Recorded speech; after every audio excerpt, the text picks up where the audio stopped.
स्वागत करता हूं और मंच आपके हवाले है सर। आज का आपका टॉपिक अभी का है phonetics and phonology, the science of speech and sounds. So over to professor Mehta साहब। कमल सर, आपका माइक म्यूट है, आप अनम्यूट कर लीजिए।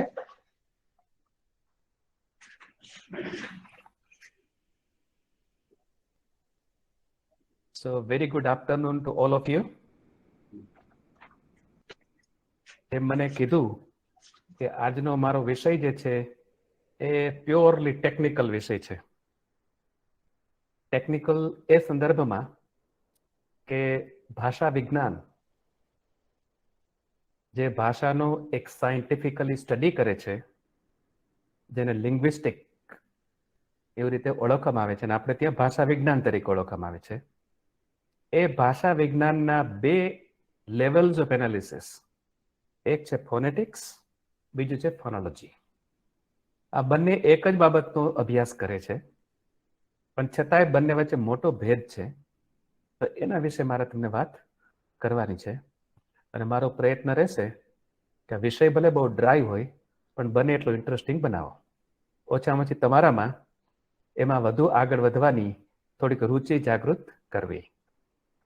ગઈકાલની જેમ આજે પણ આપણે લગભગ 4:45 વાગ્યા સુધી આઈ વિલ પુટ માય, મને ઘડિયાળ મૂકી દેવા દો, લગભગ 45 મિનિટ્સ હું વાત કરીશ અને ત્યાર પછી અડધી કલાક આપણી ચર્ચા રહેશે, પ્રશ્નોત્તરી. ગઈકાલે જે બે વાત કરી હતી ફક્ત એનો ઉલ્લેખ કરવા માટે કે ભાષા માત્ર ને માત્ર મનુષ્ય પાસે છે. બીજી વાત કે આ માત્ર ભાષાએ જ માણસને માણસ બનાવ્યો છે, અથવા તો માણસને અન્ય સ્પીસીસ કરતા આગળ લઈ ગઈ છે. જો ભાષા ન હોત તો કદાચ મનુષ્યનો વિકાસ આટલો બધો ન થયો હોત. આ ભાષા એક સાધન છે. કોઈ પણ સાધનનો સદુપયોગ પણ હોય અને દુરુપયોગ પણ હોય. જો એનો સદુપયોગ કરવામાં આવે તો એના પરિણામ એ પ્રકારના મળતા હોય છે અને જો એનો દુરુપયોગ કરવામાં આવે તો દુષ્પરિણામ પણ આપણને મળતા હોય છે. વિકૃતિઓ પણ ભાષા દ્વારા જ ફેલાતી હોય છે અને સંસ્કૃતિ પણ ભાષા દ્વારા જ ફેલાતી હોય છે. છેલ્લું રિમાઇન્ડર ગઈકાલમાંથી કે આપણે તમામ ભાષાના શિક્ષકો છીએ. કઈ ભાષા એ ક્યારેય અગત્યનું નથી. આપણે ભાષાના શિક્ષકો છીએ. કોઈ હિન્દી ભાષા ભણાવતા હોય, કોઈ અંગ્રેજી ભણાવતા હોય, કોઈ ફ્રેન્ચ ભણાવતા હોય, કોઈ ગુજરાતી ભણાવતા હોય, દે આર ઓલ ઇક્વલ. આપણે બધા ભાષાના શિક્ષકો છીએ. એટલે આપણી પાસે બહુ મોટી જવાબદારી પણ છે, આપણી પાસે બહુ મોટી તક પણ છે આપણા સમાજને યોગ્ય દિશામાં લઈ જવા માટે. ભલે એમાં ચેલેન્જીસ ઘણા છે, એમાં પડકારો ઘણા છે, પણ પડકારો ક્યાં નથી હોતા. અને માનો કે જગતમાં પડકારો જ ન હોત તો કદાચ જગત જ ન હોત. તો આજે એ ભાષા વિશે થોડીક સાયન્ટિફિક વાતો જે આપણે ડે ટુ ડે અથવા તો જે સામાન્ય પ્રજા ભાષા વિશે જે જાણતી હોય છે એ નહીં, પણ શાસ્ત્રીય રીતે ભાષા શું છે અને એ ભાષામાં આ બે બાબતો શું છે એ મારે આજે થોડી તમારી સાથે ચર્ચા કરવી છે. ભાષા જે છે એનું સાયન્ટિફિક સ્ટડી કરવા માટે એને 3 ભાગમાં વહેંચવામાં આવી છે. કારણ કે કોઈ પણ વસ્તુને તમારે સિસ્ટમેટિક સ્ટડી કરવી હોય, અભ્યાસ કરવો હોય, એમાંથી કંઈ ન છૂટે એવું તમારે રાખવું હોય તો એને બધા એલિમેન્ટ્સ જુદા કરવા પડે, એક એલિમેન્ટ્સને સમજવા પડે, પછી એ એક એલિમેન્ટનો બીજા એલિમેન્ટ સાથે કે બીજા તમામ એલિમેન્ટ સાથે કેવો સંબંધ છે એ સમજવું પડે. માનો કે કોઈ મેડિકલ ફિલ્ડમાં જાય તો એ હ્યુમન બોડીનો સ્ટડી કરશે, આંખનો કરશે, કાનનો કરશે, એમાં સ્પેશિયાલિસ્ટ પણ બનશે ત્યાર પછી. અને ઘણા તો સ્પેશિયાલિસ્ટ ત્યાં સુધી હું ડાબી આંખનો જ સ્પેશિયાલિસ્ટ છું, કોઈક હું જમણી આંખનો જ સ્પેશિયાલિસ્ટ છું, આવા પણ હોઈ શકે. કોઈક હું બાળકની આંખનો સ્પેશિયાલિસ્ટ છું, કોઈક હું વૃદ્ધોની આંખનો સ્પેશિયાલિસ્ટ છું. તો એમ એક બાબતનું તો વધુ જ્ઞાન મેળવતા જ હોઈએ છીએ, પણ એક જનરલ જ્ઞાન માણસના શરીરનું ને એ શરીરમાં આંખ શું કરે છે કાન શું કરે છે, હૃદય શું કરે છે, એનો અંદરનો બધાનો રિલેશનશિપ શું છે, નેચર શું છે, એ પણ એક જાણવું જોઈએ. તો એ જાણવા માટે પહેલાને શું કરવામાં આવે છે, એને અલગ અલગ એલિમેન્ટ્સની અંદર વહેંચવામાં આવે છે. એમ ભાષાને 3 ભાગમાં વહેંચવામાં આવી છે. એક કે ભાષા શેની બનેલી છે, what is the element of language. દાખલા તરીકે ભાષા જે છે એ 2 રીતે આપણી પાસે આવે છે. એક કાન દ્વારા, એટલે કે અવાજ, જેના પર આજે આપણે સ્ટડી કરવાનો છે. સ્પીચ સાઉન્ડ્સ, એક અવાજ દ્વારા ભાષા આવે છે ને જાય છે. બીજું એ અક્ષરો દ્વારા ભાષા આવે છે ને જાય છે. તમારે કોઈની સાથે સંવાદ કરવો હોય તો either you write something or you speak something. પછી સ્પીચ ભલે રેકોર્ડ કરીને મોકલો પણ તોય છે તો સ્પીચ જ. તો 2 એલિમેન્ટ્સ છે ભાષાના. એક લેટર્સ, જેને આપણે કહીએ છીએ આલ્ફાબેટ, જેને આપણે કહીએ છીએ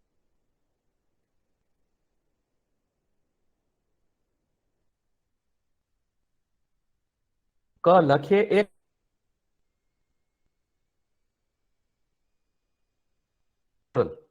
પણ પછી એ બોલાતી ભાષાને લેખિત રૂપ આપવામાં આવ્યું અને એ લેખિત રૂપ એટલે જ આપણે કહીએ સ્ક્રિપ્ટ કે જે કહીએ તે, એ પછી આવે છે. આજની તારીખે દુનિયામાં અનેક ભાષાઓ એવી છે જેની પાસે લેખિત સ્વરૂપ નથી. એના ગ્રામરનો કોઈ સ્ટડી કર્યો નથી, એના માટે કોઈ સ્ક્રિપ્ટ વિકસાવી નથી, અથવા તો એ બીજી સ્ક્રિપ્ટનો ઉપયોગ કરતા હશે જે ખરેખર ઓરિજિનલી એમની નથી. જેમ કે કચ્છી. કચ્છ ગુજરાતનો 1/3 એવડો મોટો હિસ્સો છે. એક જ જિલ્લો એવડો મોટો, ભારતનો સૌથી મોટો જિલ્લો છે અને ગુજરાતનું ટોટલ ક્ષેત્રફળનું 1/3 એકમાત્ર કચ્છનું છે. અને કચ્છમાં જે ભાષા બોલાય છે અને જેટલા લોકો ભાષા બોલે છે કચ્છી, એના કરતા વધુ લોકો મુંબઈમાં બોલે છે કચ્છી ભાષા.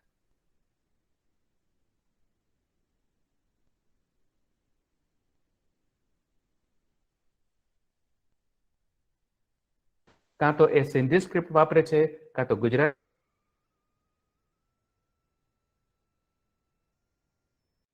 છૂટક નાના નાના બાબતો એનું વિસ્તૃત, જેમ સંસ્કૃતનું ગ્રામર મળે, ગુજરાતીનું ગ્રામર મળે, ઇંગ્લિશનું મળે, એવો સ્ટડી નથી થયો. એવી તો અનેક ભાષાઓ છે કે જે હજી માત્ર બોલાય છે, એ લખવામાં આવતી નથી. લખાય છે તો ફક્ત બોરોડ એલિમેન્ટ્સમાં લખાય છે. તો એક એનું છે કે શેમાંથી બનેલી છે, વોટ આર ધ એલિમેન્ટ્સ. જે મનુષ્યનું શરીર છે 5 તત્વોનું બનેલું છે, એટલે જો મનુષ્યનું શરીર સમજવું હોય તો 5 તત્વો આપણે સમજવા પડે. એવી રીતે જો ભાષાને બરાબર સમજવી હોય તો એના લેટર્સ પણ સમજવા પડે અને એના સાઉન્ડ્સ પણ સમજવા પડે. આ એક વાત. બીજી વાત કે લેટર્સ અને સાઉન્ડ્સ એની સંખ્યા હંમેશા મર્યાદિત રહેવાની. જેમ કે અંગ્રેજીમાં ABCDમાં કેટલા અક્ષરો છે તેની ફિક્સ નંબર છે, એમાં કેટલા સાઉન્ડ છે તો ફિક્સ નંબર છે. ગુજરાતીમાં કેટલા મૂળાક્ષરો છે ફિક્સ છે, કેટલા સ્વર છે ફિક્સ છે, કેટલા વ્યંજન છે ફિક્સ છે. દુનિયાની કોઈ પણ ભાષા લઈ લ્યો તમે, કોઈ પણ ભાષા, તો એમાં ઓછામાં ઓછા 15 અને વધુમાં વધુ 50 એવા સાઉન્ડ્સ અથવા તો લેટર રહેલા છે. એવી ભાષા ભાગ્યે જ હશે 1-2 જેમાં 15 થી પણ ઓછા સાઉન્ડ હોય, સ્પીચ સાઉન્ડ, અને છતાં પણ એ ભાષા હોય. અને એવી પણ ભાષા ભાગ્યે જ 1-2 હશે કે જેની પાસે 50 કરતા વધારે અક્ષરો હશે. કારણ કે 15 થી 50 ની અંદર આપણે આપણો સંવાદ, પછી જગતના આપણી લાઈફના કોઈ પણ વિષયનો હોય એ આપણે બહુ સરળ રીતે, સારી રીતે, ઇફેક્ટિવ રીતે આપણે કમ્યુનિકેટ કરી શકતા હોય છે. તો 15 to 50, 15 થી 50 આ એ સંખ્યા છે કે જેની અંદર કોઈ પણ ભાષાના સ્પીચ સાઉન્ડ્સ અથવા તો લેટર્સ એ અવેલેબલ હોય છે. ભાષા જ્યારે ડેવલપ થઈ ત્યારે શરૂઆતમાં ચિત્ર ભાષા હતી. માનો કે ચાઇનીઝ, મોંગોલિયન, કોરિયન, આજે અલગ અલગ ઘણી ભાષાઓ છે. એ ભાષાઓ, જાપાનીઝ, આ આજની તારીખે પણ એ પિક્ચરના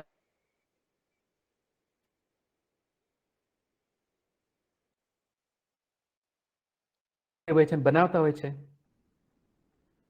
એ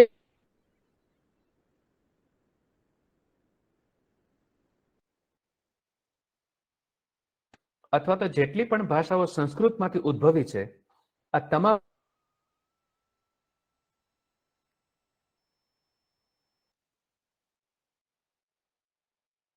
શું હોય કે એમાં સર આપનો અવાજ વારંવાર કપાય છે. એવું છે. હાલો. હા સર. હા સર. તો મને લાગે છે કે હું મોબાઈલમાં શિફ્ટ થઈ જાઉં. બરાબર. Okay sir. Okay. Please give me 2 minutes. હા, sir, thank you. Yeah.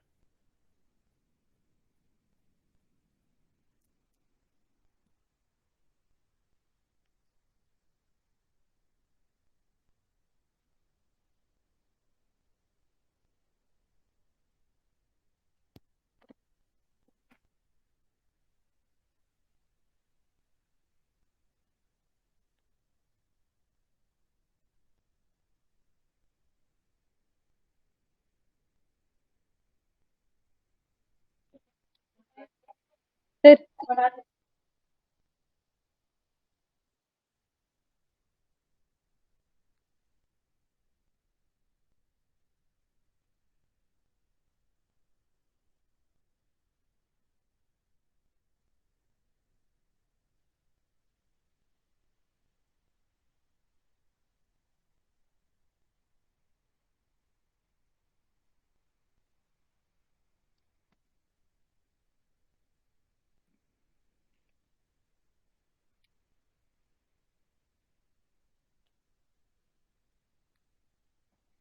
Hello. પહોંચે છે મારો અવાજ હવે? જી સર. Yes sir. हाँ सर बिल्कुल યસ यस સર સર એક મિનિટ. હું મારું મારું લેપટોપ લેપટોપ બંધ કરી દઉં. ઇકો ન થાય. યસ. હા પ્લીઝ. કોઈ કહેતા હતા મને કંઈ? હા સર. સર હું સૌરાષ્ટ્ર યુનિવર્સિટીની સ્ટુડન્ટ છું. હતી 2011માં તમને મળવા માટે આવી હતી. મારી સિનોપ્સિસનો જે લોક સાહિત્યનો વિષય હતો એમાં તમે મને ગુજરાતીમાંથી અંગ્રેજીમાં ટ્રાન્સલેશન કરવા માટે હેલ્પ કરી હતી. સર તો આ 2 દિવસથી મને એવું લાગે છે, એવું ફીલ થાય છે કે હું સૌરાષ્ટ્ર યુનિવર્સિટીમાં પાછી સ્ટુડન્ટ બની ગઈ. સો નાઇસ. ખૂબ સરસ. Sir thank you sir. Thank you for remembering good things. Yes. હું જે વાત કરતો હતો ભાષા વિજ્ઞાનની, કે જે સ્ક્રિપ્ટ છે, સ્ક્રિપ્ટ, એ સ્ક્રિપ્ટમાં એક સ્ક્રિપ્ટ એવી છે સૌથી જૂની ભાષા, એ પિક્ટોરિયલ છે, એટલે કે પિક્ચર સ્વરૂપે. એમાંથી થોડુંક ડેવલપમેન્ટ આગળ ગયું એટલે સિલેબરીઝ આવી. સિલેબરીઝમાં શું હોય કે જે શબ્દો બોલાય છે એ શબ્દો આખા ને આખા લખાય. જેમ કે મારી અટક મહેતા હોય તો મ તો આખો લખાય, હે આખો એક લખાય, તા એક લખાય. અંગ્રેજીમાં આવું નથી. અંગ્રેજી ભાષા જે છે એ આલ્ફાબેટિકલ છે. ગુજરાતી ભાષા આલ્ફાબેટિકલ નથી. ગુજરાતીમાં મને મહેતા છે, તેમાં કેટલા સિલેબલ છે તો કે 3, મ હે તા. સૌરાષ્ટ્ર તો સૌરાષ્ટ્ર તો 4 છે, એવી રીતે. ત્યારે ઇંગ્લિશમાં સૌરાષ્ટ્ર તમે લખો તો સિલેબલ તો 3 જ થાય, સૌ, રા અને સ્ટ્ર. પણ તમે જો આલ્ફાબેટ ગણો તો ઘણા બધા થઈ જાય, એસ, એ, યુ અને પછી ઘણા બધા. તો એનાથી પણ આગળ ગયું છે, where every sound that we speak, બધા સાઉન્ડ જુદા જુદા બતાવવામાં આવે, એને આલ્ફાબેટિકલ છે. એનીવે, તો આ જે આલ્ફાબેટ હોય એ જુદું જુદું હોય છે. અને આપણી જે ગુજરાતી ભાષા છે એ સિલેબરી પ્રકારની ભાષા છે, એટલે આલ્ફાબેટિકલ પણ નથી અને પિક્ટોરિયલ પણ નથી. અને એ સિલેબરી હોય એને કારણે એનો સ્ટડી પણ વધારે સારો થઈ શકે છે, એનું એનાલિસિસ વધારે સિસ્ટમેટિકલી થઈ શકે છે, અને એ એનાલિસિસ સમજવું પણ આપણને સહેલું પડતું હોય છે. આલ્ફાબેટમાં આજની તારીખે અંગ્રેજીના વિદ્યાર્થીને કોઈ વર્ડ આપો, તમે કેટલા સિલેબસ છે બતાવો, તો એને ગણવામાં ઘણી બધી મુશ્કેલી પડે, એ ખોટા પણ પડી શકે. જે વસ્તુ સંસ્કૃત અને એમાંથી ઉદ્ભવેલી બીજી ભાષામાં ક્યારેય બનતું નથી. તો એક આ લેટર કેવી રીતે લખાય છે, દરેક ભાષામાં આ જે સ્ક્રિપ્ટ લખાય છે, આ સ્ક્રિપ્ટ લખવાની પણ એક રીત હોય છે. માનો કે અંગ્રેજીમાં આઈ એમાં પણ લીટો હોય, એલમાં પણ લીટો હોય, છતાંય વાંચનારા સમજે કે ક્યાં એ આઈ છે ને ક્યાં એલ છે. કોઈ માનો કે આઈ ને એલ જેવડો લાંબો કરી દે તો ખોટું ગણાય, અને કોઈ એલ ને ટૂંકો કરીને આઈ જેવો કરી નાખે તો ખોટું ગણાય. ગુજરાતીમાં ક પણ છે ને ફ પણ છે. એટલે ક ને ક રીતે જ લખાય, ફ ને ફ રીતે જ લખાય. જો એમાં કોઈ ફેરફાર કરવામાં આવે તો ધેર ઇઝ અ પ્રોબ્લેમ. એવી રીતે સાઉન્ડ, કારણ કે આ દરેક સાઉન્ડ જે છે એ સાઉન્ડ મિનિંગફુલ હોય છે. એમ દરેક અક્ષર મિનિંગફુલ હોય છે. એમાં નાનકડો પણ ફેરફાર અર્થ બદલી નાખતો હોય છે, કાં તો અર્થનો અનર્થ કરી નાખતું હોય છે, અથવા તો અર્થ જેવું કે એમાં રહેવા દેતું નથી. તો એ સ્ક્રિપ્ટ અને એ સાઉન્ડ આપણે વિદ્યાર્થીને ભણાવતા હોય છે કે સાઉન્ડ બરાબર સારી રીતે પ્રગટ કરે અને એ લેટરને સારી રીતે લખે. તો બીજો જે છે એલિમેન્ટ, એમાં સાઉન્ડ આવી ગયા અને લેટર આવી ગયા.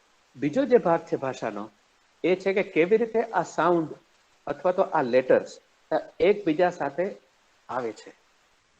કોઈ પણ લેટર સાથે મૂકી શકાતો નથી, અને કોઈ પણ સાઉન્ડ સાથે આવતું નથી.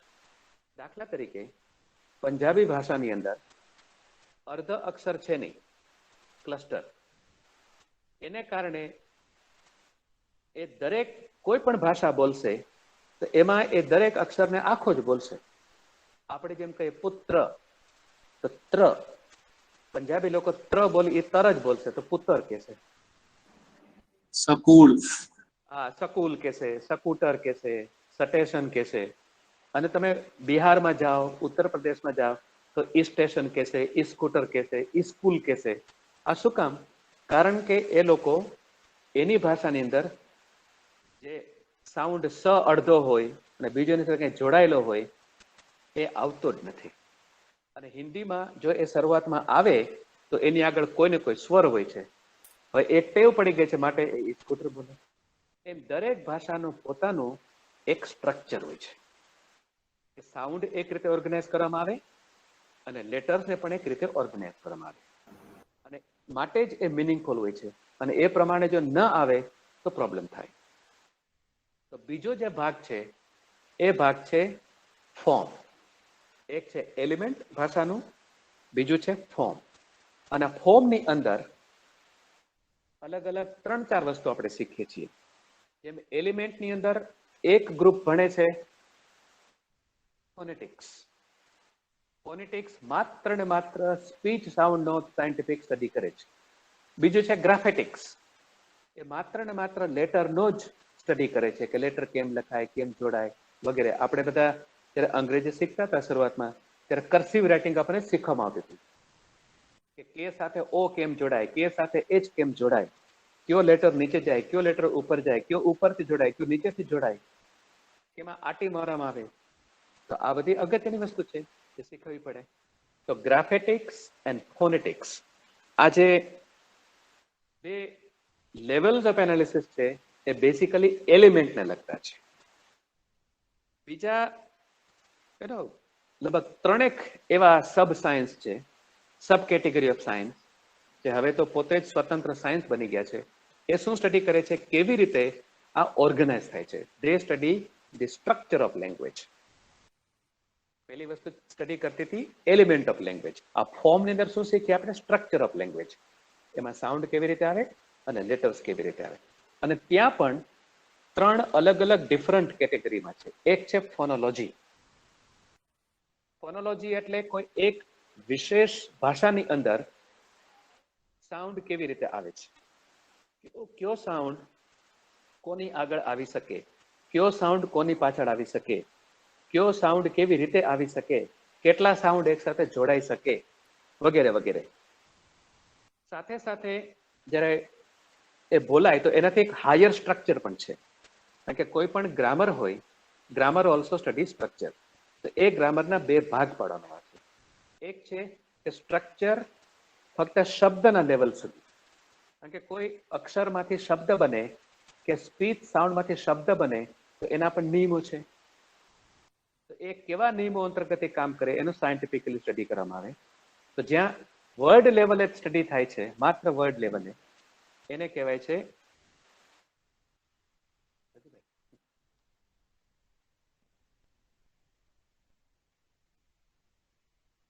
એને કહેવાય છે મોર્ફોલોજી. એમ ભાષા વિજ્ઞાનમાં કહેવાય છે કે ગ્રામરનું સૌથી નાનામાં નાનું કોઈ યુનિટ હોય તો એ છે મોફીમ. અને 2-3 મોફીમ ભેગા થઈ અને એક શબ્દ બનતું હોય છે. માનો કે છત્ર છાયા, તેમાં છત્ર પણ છે, છાયા પણ છે. આ 2 જુદા જુદા મોફીમ છે અને 2 ભેગા મળીને એક શબ્દ બન્યું છે. એવી રીતે ઘણા 3 પણ હોઈ શકે, 4 પણ હોઈ શકે. તો ક્યુ મોફીમ કોની સાથે જઈ શકે? માને કે એક પોઝિટિવ નેગેટિવ કરવો હોય કે લીગલ છે, લીગલનું મારે ઓપોઝિટ શબ્દ લેવો હોય તો એનું હું શું કરીશ? ઇલીગલ. પણ મોર્ટલ હોય તો ઇલમોર્ટલ નહીં કહું, હું કહીશ ઇમોર્ટલ. હેપી હોય તો શું કહીશ? અનહેપી. ત્રણેયના અર્થ એક જ છે કે તમે એનું ઓપોઝિટ, એનો વિરુદ્ધાર્થ બતાવો છો. તો કયો શબ્દનો વિરુદ્ધાર્થ કેવી રીતે બનશે? કયો શબ્દ પુરલિંગ છે, સ્ત્રીલિંગ કેવી રીતે બનશે? કે સ્ત્રીલિંગ પુરલિંગ કેવી રીતે બનશે? એક વચન અનેક વચન કેવી રીતે બનશે? આ બધું જ શેમાં સ્ટડી થાય છે? મોર્ફોલોજીમાં. તો જે સ્ટ્રક્ચર ઓફ વર્ડ્સ એવું બને છે. એવી રીતે ઘણા શબ્દો ભેગા મળી અને હાયર યુનિટ બનાવે છે. કારણ કે ગ્રામરની અંદર 5 પ્રકારના લેવલ છે. સૌથી નાનું છે મોફીમ, એનાથી મોટો છે વર્ડ, વર્ડથી મોટો છે ફ્રેઝ, ફ્રેઝથી મોટો છે ક્લોઝ અને ક્લોઝથી મોટું છે સેન્ટેન્સ. સેન્ટેન્સ એટલે કમ્પ્લીટ. કોઈ પણ સેન્ટેન્સ આખું એક જગ્યાએ આવે એટલે એનો કમ્પ્લીટ અર્થ આવેલો જ હોય. તો જે વર્ડથી હાયર લેવલ એટલે કે ફ્રેઝીસ, ક્લોઝીસ એન્ડ સેન્ટેન્સીસ આવું જે ભણતા હોય એ સાયન્સ છે, એને કહેવાય છે સિન્ટેક્સ. અને સિન્ટેક્સ વત્તા morphology is equal to grammar. Grammar એટલે મોર્ફોલોજી વત્તા સિન્ટેક્સ.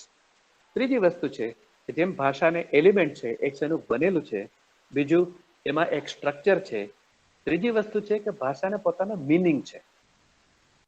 મિનિંગ કેવી રીતે કન્સ્ટ્રક્ટ થાય છે? માનો કે હું હાયર ટોનમાં બોલું, રાઇઝિંગ ટોનમાં, તો એક ક્વેશ્ચન થઈ જાય. આપણે કે શું કીધું, હું શું ન કીધું, તો કીધું એમ લંબાવું તો પ્રશ્ન થઈ ગયો. કીધું તે સ્ટેટમેન્ટ થઈ ગયું. પછી ક્યાંક હું ટોન બદલાવું, કીધું એટલે કીધું તો છે પણ છતાંય there is some reservation. એમ અલગ અલગ ટોનમાં આપણે અલગ અલગ વસ્તુ કહેતા હોય છે, એનો અર્થ આવતો હોય છે. આપણે કટાક્ષમાં બોલતા હોઈએ છીએ, આપણે આયરનીનો ઉપયોગ કરતા હોઈએ છીએ, આપણે ઘણું બધું આવું કરતા હોઈએ છીએ, વિવિધ સ્ટ્રેટેજી. અને સાહિત્યના વિદ્યાર્થીને વધારે ખ્યાલ છે. તો એને કહેવાય છે સિમેન્ટિક્સ. એ માત્ર મિનિંગ કેવી રીતે કન્સ્ટ્રક્ટ થાય, મિનિંગ કેવી રીતે બને, મિનિંગ કેવી રીતે સમજાય એનો સ્ટડી કરતો હોય છે.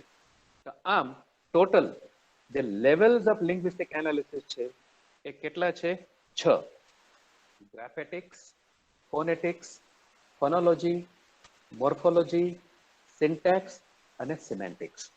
હમણાં એક નવું આયામ ઉમેરાયો છે લિંગ્વિસ્ટિક સ્ટડીમાં, એને કહેવાય છે એનો પ્રેગ્મેટિક્સ. એટલે હવે ભાષા વૈજ્ઞાનિકોને એવું લાગે છે કે વાક્યના લેવલે એનાલિસિસ પૂરું થાય એ ઠીક નથી. વાક્યથી પણ મોટો એક યુનિટ છે જેને કહેવાય છે પેરેગ્રાફ. દરેક પેરેગ્રાફનું પણ પોતાનું સ્ટ્રક્ચર હોય છે. એટલે paragraph is a group of sentences. જેમ sentence is a group of words. Words may be group of morphemes. Morpheme would be group of phonemes. એવી રીતે તો પેરેગ્રાફ ગમે ત્યાં આપણે એમ કે 4 લાઈન લખી લીધી માટે પેરેગ્રાફ બદલાવ એવું જરૂરી નથી. સારો રાઇટર એને કહેવાય કે ખબર છે કે ક્યાં પેરેગ્રાફ પૂરો થાય છે, કે ક્યાં પેરેગ્રાફ હજી અધૂરો છે. તો એ પેરેગ્રાફનું પણ સ્ટ્રક્ચર હોય છે. પેરેગ્રાફ એક પેરેગ્રાફ બીજા પેરેગ્રાફ સાથે જોડાયેલો હોય છે. આપણને ખ્યાલ છે કે આપણે જ્યારે આન્સર લખીએ એનું પોતાનું ઇન્ટ્રોડક્શન હોય છે, પછી મેઇન આર્ગ્યુમેન્ટ હોય છે, છેલ્લે કન્ક્લુઝન હોય છે. મને કોઈ ઇન્ટ્રોડક્શન વગર જ લખે, ભૂમિકા વગર જ કોઈ ઉપસંહાર લખે જ નહીં, તો એને સારી રાઇટિંગ કહી શકાશે નહીં. તો પેરેગ્રાફ લેવલે, પ્રેગ્મેટિક્સ લેવલે એ વીકનેસ થઈ ગણાય. તો ભાષા વિજ્ઞાનમાં આમ અલગ અલગ લેવલ્સ ઓફ એનાલિસિસ છે. એમાંથી આજે મારે તમારી સમક્ષ 2 ફોનેટિક્સ અને ફોનોલોજી, એક pertains to element of language અને બીજું pertains to structure of language, આ 2ની મારે વાત કરવી છે. એટલે સુધી મારી વાત સમજાણી બધાને? કઈ હોય તો પ્રશ્ન પૂછી શકાય તાત્કાલિક પણ. Yes, sir. અને હું ચા પીવું તો વાંધો નથી ને તમને? Yes, sir. આ લેવલે કઈ પ્રશ્ન છે? हेलो सर, હા પ્લીઝ. नमस्ते सर. નમસ્તે નમસ્તે. હા સર, ફોનેટિક્સ ફિર ફોનિમ આ બધા માટેના જે ગુજરાતી શબ્દો છે એ ઉપયોગ થાય છે સર, એ જરા મતલબ એની સાથે તમે કહેશો તો અમને જરા વધારે યાદ રહેશે. હા તમારી સર. વાત સાચી છે, હા જી પણ કદાચ હું એટલો બધો પરિચિત નથી okay sir. Okay sir. Terminology થી, એટલે હું આજે એનો જે પાછળનો જે ભાવ છે એ તમને સમજાવું. બરાબર કે ધ્વનિ દાખલા તરીકે છે, બરાબર છે. ફોનોલોજી ને આપણે કહીએ છીએ ધ્વનિ શાસ્ત્ર. સ્પીચ સાઉન્ડ ભાવ છે એવું તમને ટર્મ આપીશ, બરાબર. પણ જ્યાં મને નહીં ફાવે ટર્મ, કારણ કે હું પહેલી વાર ગુજરાતીમાં લેક્ચર આપું છું. Okay sir, thank you sir. Okay. એટલે મને I am not very familiar with Gujarati terminology જેને કહેવાય ને. પણ હું તમને એનો અંદેશો આપી જેથી you can help me in finding out those things. આ સિવાય કોઈ પ્રશ્ન ખરો? સર એક વખત ફરીથી અરે સાતે સાત પ્રકારો કોને એક વખતે ફરીથી? એક છે ગ્રાફેટિક્સ. Yes sir. સ્ટડી કરે, લેટર્સ જે લખાય છે એનો સ્ટડી કરે. જી સર. ક્યુ લેટર કોની સાથે આવી શકે. માનો કે અંગ્રેજીમાં કોઈને લખવું હોય કે કે અને પછી એક સાથે 3 ઈ મૂકવા હોય તો એવો કોઈ શબ્દ હોઈ શકે નહીં. વધુ કેટલા ઈ આવી શકે? 2. જેમ કે કી, બરાબર. એ દ્રષ્ટિએ કયો અક્ષર ક્યાં આવે, કોની સાથે આવે, કોની સાથે ન આવે, એનું આખો સાયન્ટિફિક સ્ટડી છે ગ્રાફેટિક્સ. બીજો છે ફોનેટિક્સ. ફોનેટિક્સ સ્ટડી કરે સ્પીચ સાઉન્ડ, આ જે ધ્વનિ છે સંવાદ માટેના, એ ધ્વનિનો સ્ટડી કરે. એ કયો ધ્વનિ કેવી રીતે ઉદ્ભવે છે, એ કેવી રીતે પ્રોડ્યુસ થાય છે, એ કેવી રીતે બીજા સુધી પહોંચાડાય છે, એ કેવી રીતે સાંભળવામાં આવે છે. That is phonetics. આ બંને એલિમેન્ટ્સ. ત્રીજું આવે સ્ટ્રક્ચર. તો સ્ટ્રક્ચરમાં ફોનોલોજી, એમાં સ્પીચ સાઉન્ડ જે છે એનો ઓર્ગેનાઇઝ કેવી રીતે કરવામાં આવે છે, એક સ્પીચ સાઉન્ડને બીજા સાઉન્ડ સાથે કેવી રીતે લાવવામાં આવે છે. તો એ જે સ્પીચ સાઉન્ડનો સ્ટડી કરશે તો એને કહેવાશે ફોનોલોજી. એવી રીતે સૌથી નાનું યુનિટ કોઈ હોય ગ્રામરનું, એને કહેવાય છે મોફિમ. મોફિમ એટલે એક આખો સાઉન્ડ જેનો પોતાનો કોઈ અર્થ હોય. માનો કે અધર્મ, તો અનો પોતાનો અર્થ છે. અ એટલે વિરુદ્ધ, જે ધર્મ વિરુદ્ધ છે એ અધર્મ, બરાબર. અલૌકિક, તો જ્યાં જ્યાં અ આવશે એનો પોતાનો એક અર્થ છે. જ્યાં અનો અર્થ બીજો કંઈક થતો હોય તો ભલે એ લખાતો એક જ રીતે હોય, એ ગણાશે બીજો મૌખિક. એ ગણાશે બીજો મૌખિક. તો શબ્દો જે છે એ મોફિમના આધારે બનતા હોય છે. એ મોર્ફોલોજી. ચોથું વસ્તુ. પાંચમી વસ્તુ છે સિન્ટેક્સ. સિન્ટેક્સ એટલે શબ્દો કેવી રીતે સાથે આવે છે અને મોટા સ્ટ્રક્ચર બનાવી અને સંવાદમાં આપણને ઉપયોગી થાય છે. એ કેવી રીતે વાક્યો બનાવે છે, એ કેવી રીતે ડિસ્કોર્સ બનાવે છે, એ કેવી રીતે ફ્રેઝ બનાવે છે, ક્લોઝ બનાવે છે. માનો કે એમ કહું કે બગીચામાં, તો બગીચો અને માં આ બંને સાથે આવે છે. તમે માં બગીચો નહીં કહી શકો, કારણ કે જો એ સિક્વન્સ બદલશો તો એ અર્થ સમજવો અઘરો પડશે. પણ ઉર્દુમાં એવી રીતે થાય છે, ત્યાં આ વસ્તુ માં વસ્તુ પહેલા આવે છે અને નાઉન પછી આવે છે. તો એની મોર્ફોલોજી, એનું સિન્ટેક્સ જુદું છે. અંગ્રેજીનું સિન્ટેક્સ જુદું છે. જેમાં આપણે કરતા પહેલા આવે, પછી કર્મ આવે, પછી ક્રિયાપદ આવે, તો આ સિન્ટેક્સ છે. પણ ગુજરાતીનું સિન્ટેક્સ એમ નથી. હા સાહેબ, ઉર્દુનું કોઈ ઉદાહરણ આપી શકો? હે ઉર્દુનું, જેમ કે બગીચામાં, હા, તો ઉર્દુમાં આપણે કહ્યું આગળ આવે માં, એ કઈ હા, રીતે? એટલે preposition છે કે આગળ આવે? હા, please. હિસાબ Please, છે please. તો ઉર્દુમાં બે હિસાબ, બે આગળ આવી ગયું. બે બરાબર. હિસાબ. ઓકે. હા, પણ માનો કે લાંબુ તમે સ્ટ્રક્ચર જાઓ તો આપણે કે શેર એ પંજાબ. ગુજરાતીમાં શું કહીએ? પંજાબનો સિંહ, પંજાબનો સિંહ. તો ત્યાં ઉલટું આવે છે, શેર એ યસ સર. પંજાબ. હા, અને ઉર્દુ લખાય છે પણ જમણી બાજુ થી ડાબી બાજુ. બાકી Yes. આપણી ભાષા લખાય છે જમણી બાજુ ડાબી બાજુ. એટલે એને કારણે પણ કદાચ એવું હોઈ શકે, પણ એ અલગ અલગ ભાષામાં અલગ અલગ હોય અને આપણે એમ ન કહી શકીએ કે આ સારું ને આ ખરાબ. કોઈ સારું નથી, કોઈ ખરાબ નથી. કોઈ ભાષા વિજ્ઞાન સ્પષ્ટપણે માને છે કે કોઈ પણ ભાષા રીચ નથી ને કોઈ પણ ભાષા પુઅર નથી. કોઈ પણ ભાષા સારી નથી ને કોઈ પણ ભાષા નબળી નથી. બધી ભાષાનું એક સરખું મહત્વ છે. કોઈ નાની હોય, કોઈ મોટી હોય. નાની એટલા માટે હોય કે એના અનુભવોમાં એનું અનુભવનું જગત નાનું હોય એટલે એને વધારે શબ્દોની જરૂર પડી નથી, નવા નવા પ્રકારના વાક્યોની જરૂર પડી નથી, એટલા માટે એ લિમિટેડ રહ્યું છે. પણ જે લોકોનો વિસ્તાર વધી જાય, માનો કે મારા લાઈફમાં સમુદ્ર મારે કોઈ દી જોવાનો જ ન હોય તો સમુદ્રને લગતી વાતો મારી ભાષામાં ન આવે. હું ખેડૂત ન હોઉં તો ખેડૂતને લગતી બાબતો મને ખબર ન હોય. હું વ્યાપારી ન હોઉં તો મને લગતી બાબતો ખબર ન હોય. પણ જેનો એ અનુભવ છે એ અનુભવ એની ભાષામાં અવશ્યપણે આવશે ને આવશે. તો ફોનોલોજી, પછી મોર્ફોલોજી અને પછી મેં કીધું સિન્ટેક્સ. છઠ્ઠું મેં કીધું સિમેન્ટિક્સ. સિમેન્ટિક્સ એટલે મિનિંગ, અર્થ નિર્ધારણ કેવી રીતે થાય એનું જે સાયન્સ છે. કે કોઈ વાક્યમાં શબ્દો એક રીતે આવ્યા તો એનો અર્થ એક થાય. દાખલા તરીકે હું એમ કહું મારો મત જાને દો તો એનો એક અર્થ છે. પણ હું એ જ શબ્દો બોલું, એ જ ક્રમમાં બોલું, પણ હું પોઝ બીજી જગ્યાએ લઉં તો અર્થ બદલી જાય. મારો મત જાને દો, શબ્દોમાં મેં કોઈ ફેરફાર નથી કર્યા. પહેલા હું બોલું છું મારો મત જાને દો, પછી કહું છું મારો મત જાને દો, છતાંય બંનેના અર્થ કેટલા જુદા થઈ જાય છે. તો કેવી રીતે આઈ ડિલિવર માય વર્ડ્સ એ ઓર્ગેનાઇઝેશન છે. તો એ ઓર્ગેનાઇઝેશન અને એના આધારે એનો અર્થ હું સમજીશ. મને કે હું કોઈને એમ કહું હવે જોયા છે ભાઈ, તમને ઘણી વાર જોયા છે, તો આઈ ડો નોટ સે કે આઈ એમ નોટ કન્વેઇંગ કે મેં તમને જોયા છે, આઈ હેવ સીન યુ. નો, એનો અર્થ જુદો છે. અને હું કોઈને કહું હા મેં જોયા છે મેં એકવાર, તો એ જે ન્યુટ્રલ ટોનમાં આવશે એનો અર્થ એક હશે, અને આ આયરોનિક કે સેટેરિકલ ટોનમાં આવશે એનો અર્થ જુદો હશે. એ આપણે બધા સમજીએ છીએ. તો એ સિમેન્ટિક્સમાં આવે. અને એના આધારે રાઇટિંગમાં તો પ્રશ્ન હોય તો પ્રશ્નાર્થ ચિહ્ન આવે, ક્યાંક આશ્ચર્ય ચિહ્ન આવે. એ શું બતાવવા માંગે છે કે રાઇટિંગમાં પણ રિપ્રેઝન્ટ થાય કે જ્યારે હું ભાષા વાપરું છું તો એ ભાષામાં હું કેવો ટોન અથવા કેવો ભાવ હું લાવવા માંગુ છું. અને છેલ્લું મેં કીધું સાતમું, કે જે હમણાં નવું ઉમેરાયું છે અને એનો સ્ટડી હજી થવો થોડો બાકી છે, એને કહેવાય છે પ્રેગ્મેટિક્સ. પ્રેગ્મેટિક સ્ટડી કરે છે વાક્યોથી ઉપરના યુનિટ્સ. એટલે વાક્યની ઉપરના બે યુનિટ છે, એક છે પેરેગ્રાફ અને બીજો છે ડિસ્કોર્સ.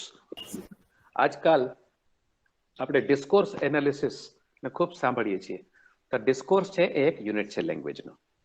એનીવે, નાઉ કમિંગ ટુ જે આજનું મારે જે કહેવાનું છે એ ફોનેટિક્સ. હવે ફોનેટિક્સ જે છે ને એ ફોનેટિક્સ કોઈ સ્પેસિફિક ભાષાને લગતું સાયન્સ નથી, એ ભાષાનું જનરલ સાયન્સ છે. અને ફોનોલોજી જે છે એ કોઈ સ્પેસિફિક ભાષાનું સાયન્સ છે.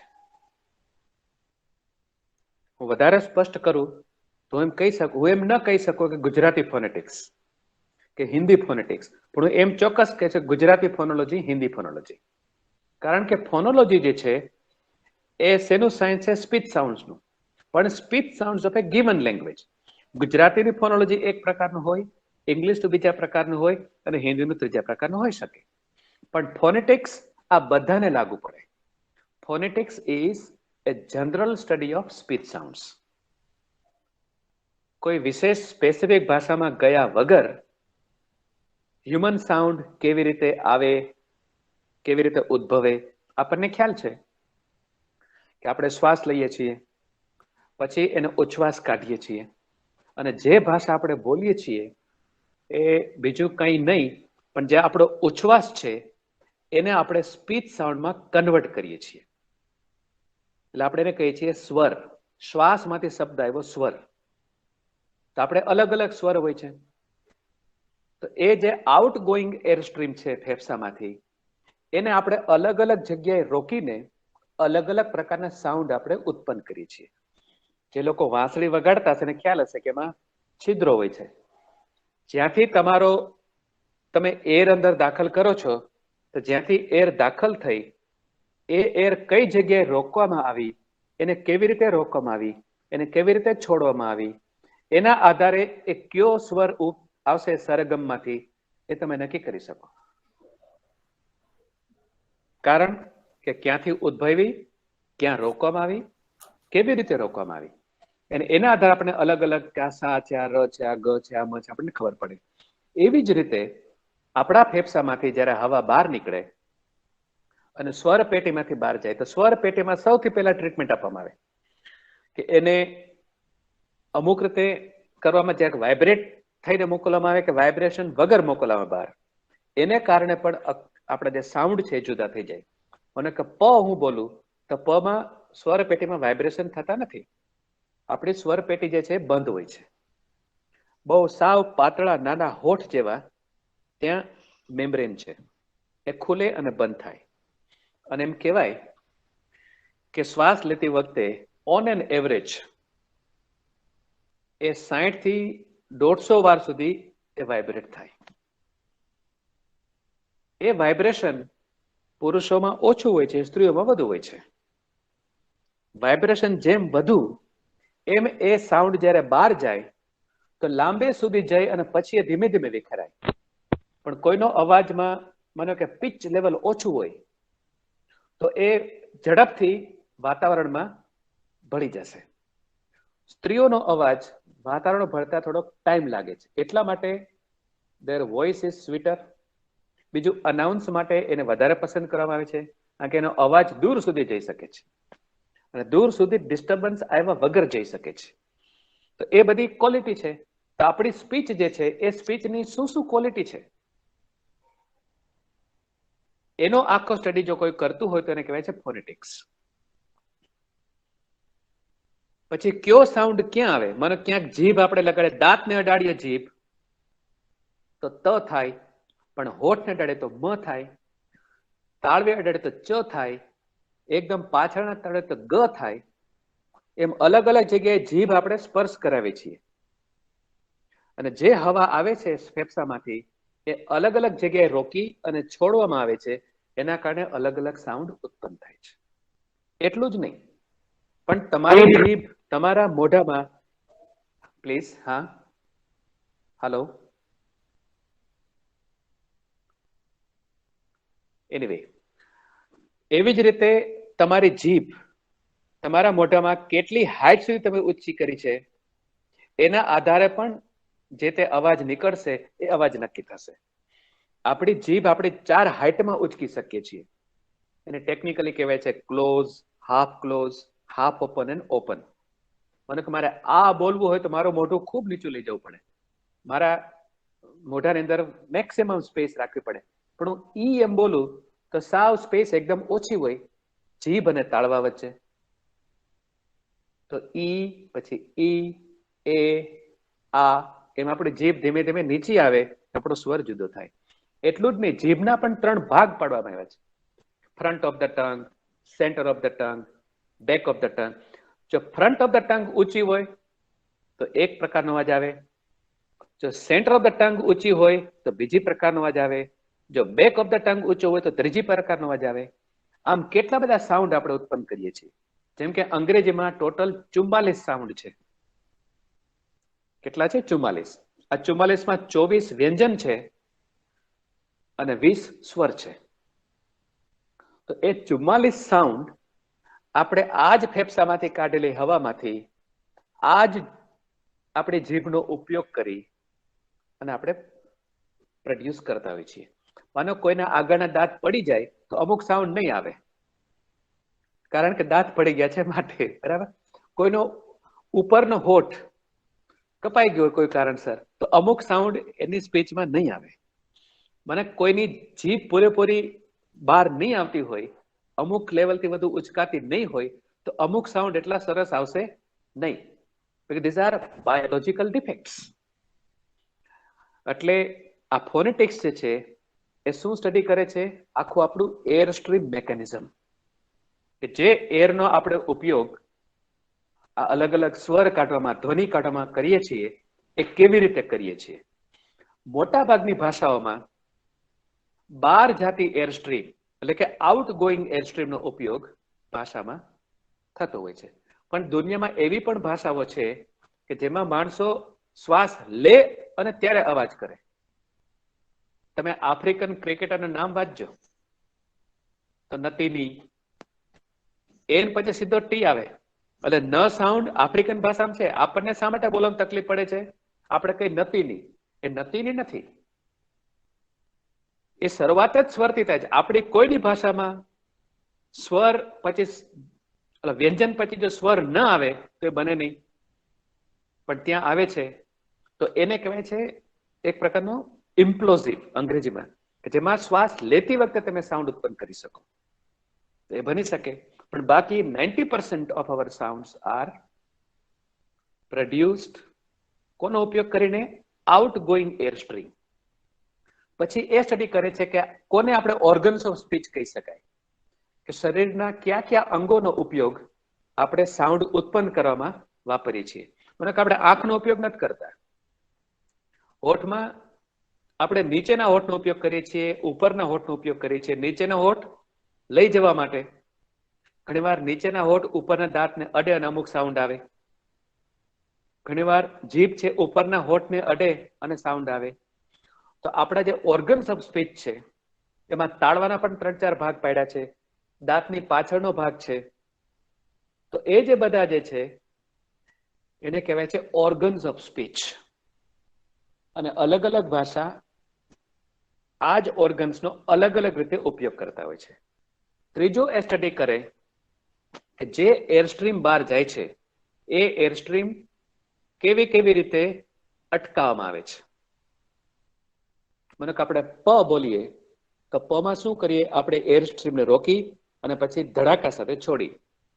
પણ તમે ચ બોલો તો એરસ્ટ્રીમ તમે રોકી અને પછી ધીમે ધીમે તમે છોડો છો. ય તો ધીમે ધીમે તમે શ્વાસને છોડો છો. પણ પ, ટ, ક એમાં તમે ઝડપથી છોડો છો. ઘણીવાર તમે આમ ઇન્સ્ટોલમેન્ટમાં છોડો. ર બોલો તો એને જો સ્લો મોશનમાં જુઓ, મોટે ભાગે આ લેબોરેટરી લેંગ્વેજ લેબોરેટરી જે હોય એમાં બધું તમે જોઈ શકો. તો આપણે કેવી રીતે બોલે છે? એવી રીતે. ર તમે રામ બોલો તો રામમાં તમારી જે 2-3 વાર તાળવાના અડશે રામ, કારણ કે ર એવી રીતે ઉપયોગ થાય છે. તો એમ એર સ્ટ્રીમ કઈ છે, એ કેવી રીતે રોકવામાં આવે છે, કયા કયા અંગો એમાં ભાગ ભજવે છે, આ તમામ સ્ટડી આ ફોનેટિક્સ કરતી હોય છે. ફોનેટિક્સના પોતાના 3 સબ કેટેગરી છે. એક છે આર્ટિક્યુલેટરી ફોનેટિક્સ એટલે કે ઉચ્ચારણનું શાસ્ત્ર, કે શબ્દો કેવી રીતે ઉચ્ચારાય છે માત્ર એનો સ્ટડી કરે. બીજો છે અકોસ્ટિક ફોનેટિક્સ. અકોસ્ટિક એટલે માનો કે મારી બાજુમાં જ કોઈ મારો મિત્ર બેઠો હોય તો મારે કઈ રાડ પાડીને ન બોલાય, આ મને ભાન પડવી જોઈએ. અને મારો મિત્ર મારાથી 100 ફૂટ દૂર છે, મારે એને બોલાવો છે, તો જેમ હું મારી બાજુમાં બેઠેલા માણસ સાથે વાત કરું એવી રીતે વાત નહીં કરું. કારણ કે આ ગણતરી આપણું માઇન્ડ કરે છે કે મારે જ્યાં સુધી અવાજ પહોંચાડવો છે તો મારે મારો અવાજને કેવી રીતે વધારવો, કેવી રીતે ઘટાડવો. અને કોઈ વ્યક્તિ સાંભળી શકતી નથી સારી રીતે અને એની સાથે આપણે બોલતા હોઈએ તો આપણે વધારે અવાજ કરીને બોલીએ છીએ. શા માટે? Because we have a sense of acoustic, કે મારો અવાજ મારા શ્રોતાઓ સુધી પહોંચવો જોઈએ. તો કેવી રીતે પહોંચી શકે? એનું પણ આખું સાયન્સ છે. અને આ અકોસ્ટિક જે સાઉન્ડ છે એનો વધારે ઉપયોગ કોણ કરે છે? આજે સ્ટુડિયો વાળા કરે છે, કે માઇક સિસ્ટમ વાળા કરે છે. કે તમારે 2 લાખ લોકોની સભા સંબોધવી હોય તો માઇકની દિશા કઈ બાજુ હોવી જોઈએ, માઇક કેટલું ઊંચું હોવું જોઈએ, પછી માઇક તેનું ડિસ્ટન્સ કેટલું હોવું જોઈએ, આ બધો સ્ટડી કરવામાં આવે છે. કારણ કે there is a science behind it. એને કહેવાય છે અકોસ્ટિક ફોનેટિક્સ. અને ત્રીજો છે ઓડિટરી ફોનેટિક્સ, કે જ્યારે કોઈ સાઉન્ડ આપણા કાનમાં અથડાય તો પછી કેવી પ્રોસેસ થાય છે જેથી એને આપણે સમજી શકીએ. જેમ આપણે મોબાઈલમાં જાણીએ છીએ કે હું અહીંયાથી બોલું છું તો એ મારા સ્પીચ સાઉન્ડ કન્વર્ટ શેમાં થાય છે? ઇલેક્ટ્રોન્સમાં. તમારા મોબાઈલમાં આવે છે કે તમારા કોમ્પ્યુટરમાં આવે છે એટલે ફરી પાછા ઇલેક્ટ્રોન્સનો ઉપયોગ કન્વર્ટ શેમાં થાય છે? સ્પીચ સાઉન્ડમાં. તો એવી રીતે આપણે કંઈ પણ સાંભળીએ તો એ સાંભળીએ એ તો એરના સ્વરૂપમાં આવે છે, પણ એવી રીતે અથડાય છે કે એનો આપણે વિશેષ પ્રકારનો સાઉન્ડ તરીકે આપણે રિસીવ કરીએ છીએ અને એને એવી રીતે સમજીએ છીએ. તો ફોનેટિક્સ જે છે એ ફોનેટિક્સ સ્પીચ સાઉન્ડને લગતા તમામ મુદ્દાઓ સ્પર્શે છે. દાખલા તરીકે અંગ્રેજી ભાષા છે એવી એક્સેન્ટિક છે, ગુજરાતી ભાષા એક્સેન્ટિક નથી. એટલે અંગ્રેજીની અંદર કોઈ પણ અક્ષર, કોઈ પણ શબ્દ બોલવો હોય તો અમુક જગ્યાએ ભાર દેવો પડે. એ જો ભાર તમે જુદી જગ્યાએ આપો તો અર્થ બદલાઈ જાય. સામાન્ય રીતે હું એમ કહું કે ઓબ્જેક્ટ, તો માનો કે હું વજન આપું પેલા ઉપર, ઓ ઉપર, ઓબ્જેક્ટ, તો એનો અર્થ શું થાય? કોઈ પણ વસ્તુ. અને શું છે? એ નામ છે. હું કહું ઓબ્જેક્ટ, મારો એમ્ફોસિસ ક્યાં જતો રહ્યો? બીજા ઉપર, ઓ ઉપર બદલે બે ઉપર. ઓબ્જેક્ટ, જ્યારે ઓબ્જેક્ટ એમ કહું તે ક્રિયાપદ બની ગયું. એનો અર્થ હું કંઈક વિરોધ કરું છું, આઈ ઓબ્જેક્ટ ટુ ઇટ, હું એનો વિરોધ કરું છું. આઈ સો એન ઓબ્જેક્ટ. જો હું આ ફેરફાર કરી નાખું, હું એમ ના કહી શકું કે આઈ સો એન ઓબ્જેક્ટ, તો એ મિનિંગલેસ થઈ જશે. હું ને કે આઈ ઓબ્જેક્ટ ટુ ઇટ, નો. તો એ બધી ભાષામાં જરૂરી નથી, પણ જ્યાં જ્યાં એક્સેન્ટ છે તો એક્સેન્ટનો શું ઉપયોગ છે, કેવી રીતે એક્સેન્ટ આવે છે, એનો સ્ટડી પણ ફોનેટિક્સ કરતી હોય છે. પછી આપણે અલગ અલગ પ્રકારના ઇન્ટોનેશન વાપરતા હોઈએ છીએ. Rising intonation, falling intonation, rising falling intonation, falling rising intonation. અને દરેક ઇન્ટોનેશન જે છે, ઇન્ટોનેશન એટલે કેવા પ્રવાહમાં તમારે બોલશો એ. તો એ પ્રવાહ જે છે એને ઇન્ટોનેશન કહેવાય છે. Every intonation is meaningful.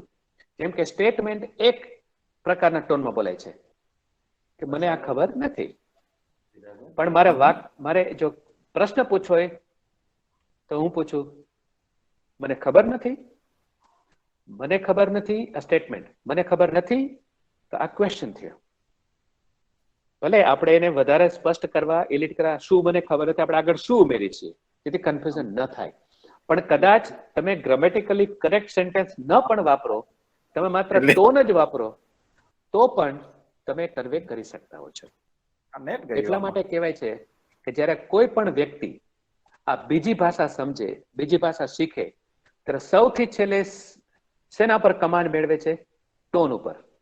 બાકી એને ગ્રામર આવડી જાય, એને ફોનોલોજી આવડી જાય, એને સિન્ટેક્સ વગેરે સિમેન્ટિક્સ બધું આવડી જાય, પણ આ જે છે યુઝ ઓફ ટોન, ઇન્ટોનેશન, એને સૌથી છેલ્લે આવડશે.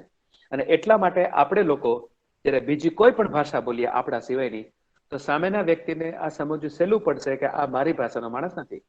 માનો કે આપણે ત્યાં ઘણા બધા આઈએસ આઈપીએસ ઓફિસર્સ આ બીજા પ્રાંતના છે. એ લોકો જ્યારે ગુજરાતી બોલશે આપણે તરત ખબર પડી જાય કે આ ગુજરાતી નથી. અને આપણે હિન્દી બોલીએ ત્યારે એને ખબર પડી કે આ ગુજરાતી છે. આપણે ટીવી સિરિયલમાં કોઈ પાત્રને મદ્રાસી ક્યારે કહી છે કે એ પ્રકારની હિન્દી બોલે, યુપીનો બીજી રીતે હિન્દી બોલે, ગુજરાતી ત્રીજી રીતે હિન્દી બોલે, કાશ્મીરી ચોથી રીતે હિન્દી બોલે, પંજાબી પાંચમી રીતે હિન્દી બોલે. આ પાંચમી રીતે હિન્દી શું કામ બોલે છે? એટલા માટે કે જ્યારે એ હિન્દી બોલે છે તો એ હિન્દીમાં ઇન્ટોનેશન પોતાની ભાષાના વાપરે છે. આપણે જ્યારે અંગ્રેજી બોલીએ ત્યારે આપણે ઇન્ટોનેશન ક્યાં હોય? ગુજરાતી. અને કોઈ અંગ્રેજ ગુજરાતી બોલે તેને ઇન્ટોનેશન ક્યાં હોય? ઇંગ્લિશ.